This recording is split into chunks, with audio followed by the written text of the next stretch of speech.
پھر وہ جو ہے دہلیز بدل دو. اللہ اکبر. یہ کوئی معمولی بات؟ بہت بڑی بات. یعنی والد کے کہنے پہ اہلیہ چینج کر دی. اہلیہ چینج. بہت بڑی بات. اور آج محترم غازی صاحب ہمیں ضرورت ہے کہ ہم سیرت ابراہیم جو ہے اسے قصے تک محدود نہ کریں, بلکہ اپنے اندر ابراہیمی کردار پیدا کریں.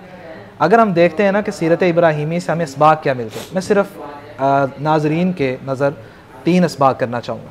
سب سے پہلی بات, ہمیں اللہ پہ یقین رکھنا چاہیے کہ اللہ کی ذات مجھے ضائع نہیں کرے گی. آپ دیکھیں ابراہیم علیہ السلام کو جلایا جا رہا ہے, کوئی ایسا دنیاوی کوئی ایسا راستہ نہیں ہے جو بچا سکے. کیا کہتے ہیں؟ حسبنا اللہ و نعم الوکیل, اللہ کی ذات مجھے کافی ہے اور وہ بہترین مدد کرنے والا. اور اس سے اگلا واقعہ جو ہے, عورت جو ہے وہ صنف نازک ہے. ابراہیم علیہ السلام اللہ کا حکم لیتے ہیں, سیدہ ہاجر اور سیدنا اسماعیل علیہ السلام دودھ پیتا بچہ ہے, اور بڑھاپے کی اولاد, وہ ویسے بہت پیاری بڑھاپے کی, اور چھوڑ کے آتے ہیں. تو جب جانے لگے نا تو سیدہ ہاجرہ نے پوچھا این تذهب وتترکنا بهذه الوادی الذي ليس فيه انس ولا شيء. ابراہیم یہاں چھوڑ کے جا رہے ہو, یہاں تو کوئی انسان نہیں, کوئی چیز نہیں ہے, کوئی چند پرند نہیں, کوئی کھانے کو چیز نہیں, بچہ دودھ پیتا ہے. تو ابراہیم علیہ السلام خاموش رہے کہ حکم اللہ کا ہے. جب انہوں نے دیکھا نا بول نہیں رہے تو سیدہ ہاجرہ نے پوچھا اللہ امرک بہذا, ابراہیم کیا اللہ کا حکم تو نہیں ہے؟ قال نعم, کہا اللہ کا حکم. اب سیدہ ہاجرہ نے جو الفاظ بولے نا یہ بڑے قیمتی, کہا اذن لا یضیعن, اگر اللہ کا حکم ہے تو اللہ پھر ہمیں ضائع نہیں کرے. آج واقعی ضرورت ہے, اگر میں دین پر ہوں, میں حلال کماتا ہوں, میں خیر پر زندگی گزار رہا ہوں, مجھے یقین ہونا چاہیے کہ اللہ کی ذات مجھے ضائع نہیں کرے. دوسرا جو ہمیں سبق ملتا ہے کہ ہم جہاں عمل کریں وہاں قبولیت کی دعا بھی کریں. ابراہیم علیہ السلام ہے, اللہ کے حکم پہ اللہ ہی کا گھر بنا رہے, لیکن دعا کیا ہو رہی؟ ربنا تقبل منا, اللہ گھر تو بن رہا ہے, قبول بھی فرما لینا. اور سچی بات عبداللہ بن عمر رضی اللہ تعالیٰ عنہ کی, وہ فرمایا کرتے تھے لو اعلم ان اللہ تقبل منی رکعتین لتمنیت الموت بعدها, اگر مجھے علم ہو جائے کہ اللہ نے میری 2 رکعتیں قبول کر لی ہیں تو میں تو موت کی تمنا کروں گا, یہ قبولیت مل گئی مجھے. اور اسی لیے ضحاک بن مزاحم رحمۃ اللہ علیہ جب بھی شام کا وقت ہوتا رویا کرتے. کسی نے کہا کیوں روتے ہیں؟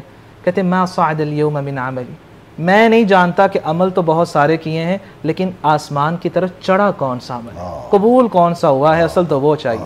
سیدنا عمر فاروق رضی اللہ تعالیٰ فرماتے تھے عید تو اس کی ہے جس کا اللہ کے ساتھ تعلق اچھا ہے, اللہ کے ساتھ نہیں, جو کامیاب ہو گیا, جو آخرت میں کامیاب ہو گیا, عید کا دن تو وہ ہوگا. فقد فاز کے الفاظ ہیں, جو آگ سے بچا لے گیا, جنت میں داخل ہو گیا, یہ اصل کامیابی. اور تیسرا جو بہت اہم سبق ہے کہ انسان جو ہے وہ اپنی نیکی, اپنی خیر کو صرف اپنی ذات تک محدود نہ کرے, اولاد کے لیے بھی دعا. کنتم خیر امت. صحیح بات.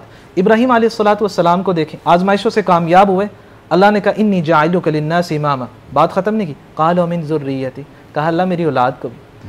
پھر آگے دیکھیے ابراہیم علیہ السلام جب سیدہ ہاجرہ اور سیدنا اسماعیل علیہ السلام کو چھوڑ کر جاتے ہیں اور آگے جا کے جب سفر شروع کرتے ہیں دور ہو جاتے ہیں, استقبل القبلہ, قبلے کی طرف رخ کرتے ہیں اور ہاتھ اٹھا لیتے ہیں, اللہ رب اجعل هذا البلد آمنا واجنبنی وبنی ان نعبد الاصنام, اللہ اس گھر کو بابرکت گھر بنا دے, امن کا گہوارہ بنا. پھر اگلی دعا دیکھیے, یہ نہیں کہا کہ اللہ مجھے بتوں کی عبادت سے بچا لے, کہا وبنی, اللہ میری اولاد کو بھی بچا لینا. پھر ساتھ ہی دعا کیا ہو رہی, ربنا انی اسکنت من ذریتی بواد غیر ذی زرع عند بیتک المحرم, اللہ میں اولاد کو تو چھوڑ کے جا رہا ہوں, تیرے حکم پہ چھوڑ کے جا رہا ہوں, لیکن تیرے گھر کے پاس چھوڑ کے جا رہا ہوں, لیقیم الصلاۃ, عبادت کی فکر ہے, اللہ وہ نماز قائم کرے. فاجعل افئدة من الناس تهوی الیہم وارزقهم من الثمرات لعلهم یشکرون, ساتھ جو ہے دنیاوی فکر بھی ہے, اللہ ان کو پھلوں سے رزق عطا کرنا, لیکن کیوں عطا کرنا؟